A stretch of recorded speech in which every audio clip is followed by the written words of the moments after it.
Hi guys, Murendeni here. Now, today we are starting another series on the Word of God. This is a brand new series that we're starting, which I believe is quite important as born again believers, or I don't know if that makes sense. Born again believers, does it make sense? I don't know.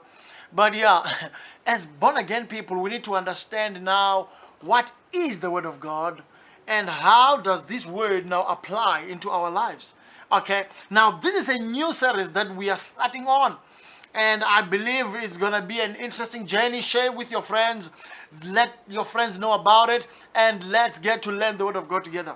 Now, before we even move further, guys, have you ever asked yourself, why do we call it the Word of God? Everybody calls it the Word of God. Why? But if you look at John chapter 1, for example, which says, in the beginning was the Word, and the Word was with God, and the Word was God. The word there simply means, or it comes from the Greek word logic or logos. Okay? It comes from the Greek word logos. That's the right one. Logos. And logos also refers to the logic. It also refers to the view. It also refers to the expression. I love that. I love the expression part. So basically, the word is God expressing his logic, it's God expressing his view, it's God expressing his heart through words, you catch. So, which means whatever God has in his mind, we see it expressed and written down in words. God had forever been talking, God had forever been speaking to men. Everything that he did, he spoke. He didn't just think about it, he spoke. And we see the prophets of old writing down the spoken words of God. Okay? And that is the word that we read today and study. Now, in John chapter 1, verse 1 again, when we read it, it says, in the beginning was the Word, and the Word was God, and the Word was with God. So, this shows us that the Word was there even before the beginning of time. You see, it says, in the beginning was the Word, and the Word was with God. So, even before time began, the Word was there. God's logic was there. I want you to think of it that way. God's view had always been there. God's expression of his heart had always been there.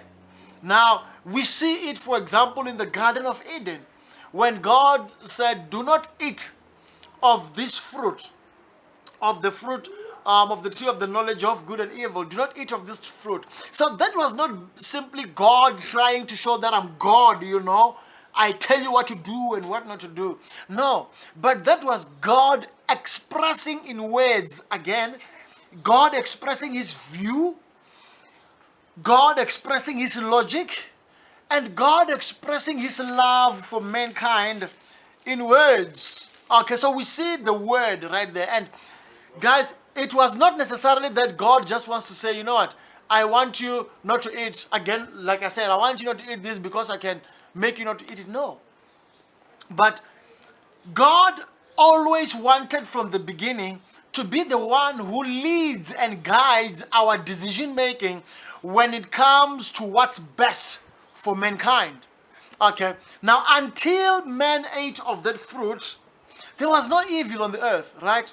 So, because of the deception that came from the devil through the serpent, man thought, if I eat this fruit, then I will have my own ability of deciding what is good and what is evil for myself, and no longer depending on God. See, so we see man right there defiling the word of God in the Garden of Eden. Okay? And I hope that makes sense. So, his logic is still the same today. God's view on things is still the same today. God's nature has never changed. That is, God's word is still the same today. We see, for example, in the Old Testament, people have always been healed, right? People had always been raised from the dead. The same we see in the New Testament. Jesus Christ, his disciples, walking on the earth, healing, raising the dead. So God's view on sickness has not changed from the Old Testament coming to the New Testament. God's view on sickness has always been the same. It must not be part of mankind. We see in Deuteronomy, for example, chapter 30, verse 19, where God says, I put before you life and death. Choose life so that you may live. That was in the Old Testament. Now we see in the New Testament, John 3:16, God saying, for God so loved the world that he gave Jesus Christ so that whoever believes in him shall not perish but have everlasting life. So God's view for mankind had always been life. God's opinion, God's nature towards man had always been that I want to give them life. So the word of God has not changed, has always been the same. And I know, like myself, I had been a victim of believing that as a believer, you must now only dwell in the epistles, which is found in the New Testament. And don't worry much about the Old Testament. But that's a lie. Because God's word is the same. God's word has never changed. God's logic, God's view, God's opinion, God's expression of his nature had always been the same. You can, for example, read 2 Timothy chapter 3, verse 16. It says, all scripture is breathed out by God. It never said, now when it says all scripture, it's referring to both the New and the Old Testament, okay? It says it's breathed out by God. It never said the Old Testament was breathed by the prophets, no. And the New Testament is breathed by Jesus, no. All scripture, both the Old and the New, is breathed of God, okay? So if it's breathed of the same God, and the Bible in the book of Hebrews says God is the same yesterday in the Old Testament, today in the New Testament, and forever in eternity. If it is breathed of God, therefore, and we know that God is the same, he never changes. It means his logic, his view, his opinion, his nature has never changed. So, how do we go about this? It means the word of God is the same until today. It has never changed. Okay? Now, that just basically means, but now your question will be, but that was the Old Testament, this is the New Testament. Yes. It's the same logic, the same view, the same expression, but in the Old Testament, he expressed it under the Old Covenant or the era before Christ, if I may use the word, if that will make it easier for you to understand. In the New Testament, it's in the era after the resurrection, after the death, burial, and resurrection and ascension to the throne of Jesus Christ. You see? So, but his logic has always been the same. Now you say, how is it the same? How is this word the same?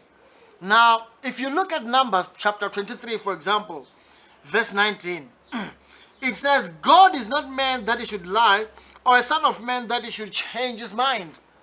Okay? God has not changed his mind about his logic, about his view, about his opinion, about his expression. It had always been the same. In James chapter 1 verse 17 it says, for all good things come from God who gives us, every good and perfect gift comes from God who gives us all things without a shadow of changing. Therefore God has never changed, not in a single day. God had always been the same. So what does this bring us to? This brings us to the conclusion that God's word is the basis and the foundation of people as believers. God's word is our basis and our foundation as believers. Why? Because it says, he is not a son of man that he should change his mind or he should lie. So God has never changed his mind. God has never changed his opinion. God has never changed his view about sickness, about prosperity, about our well-being. Okay? He is still the same. But now, I want us to finish this immediately after the break.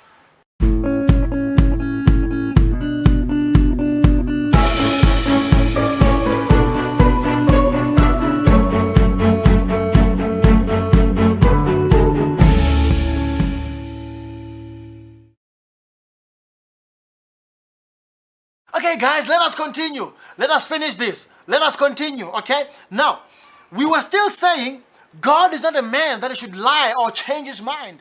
And James 1:7, says, every good and perfect gift comes from God who does not have a shadow of changing. Okay? So, God's word then is the basis or the foundation for our own opinion. When we form an opinion, it must be based on the word of God. When we view things, when I view sickness, when I view lack, I must view it in the basis of what the word of God says. God is not for lack, but is for me having abundance. Okay? When I view my progress at school, God, what does God say? God wants me to succeed at school, and he does not want me to fail. Yes, he said in John 3:16, he said, for God so loved the world that he gave his only son, so that whoever believes in him shall not experience corruption, shall not experience failure, but have everlasting life. Now, Brendan, you say, but why is that? Let's go back to 2 Timothy chapter 3, verse 16. Why must I make it the foundation of my Christian life? It says in verse 3, chapter 2 Timothy 3:16, all scripture is breathed out by God and is profitable. Check that. It's what? It's profitable for what? For teaching, number one. It's profitable for reproof. What is reproof? Reproof means to point out error. The word of God is able to point out there's an error here. And then it says it's profitable for correction. The word of God not only points out the error, but it corrects it. And it's good for training in righteousness. That is, the word of God trains us for righteousness. And that the man of God may be competent, equipped for every good work. So that is why we take the word of God as believers and use it in our training. It's either I'm teaching my children, it's either I'm teaching myself, it's either I'm teaching whatever, my work colleagues. I use the word of God as the foundation, because this is the logic of God. This is how God views things. This is the opinion of God. This is God expressing his nature for us. And I believe this helps us. I believe this gives us a foundation on what the word of God is, as we are going to learn more on this series. And guys, take time to share this with your friends and download more materials. Thank you.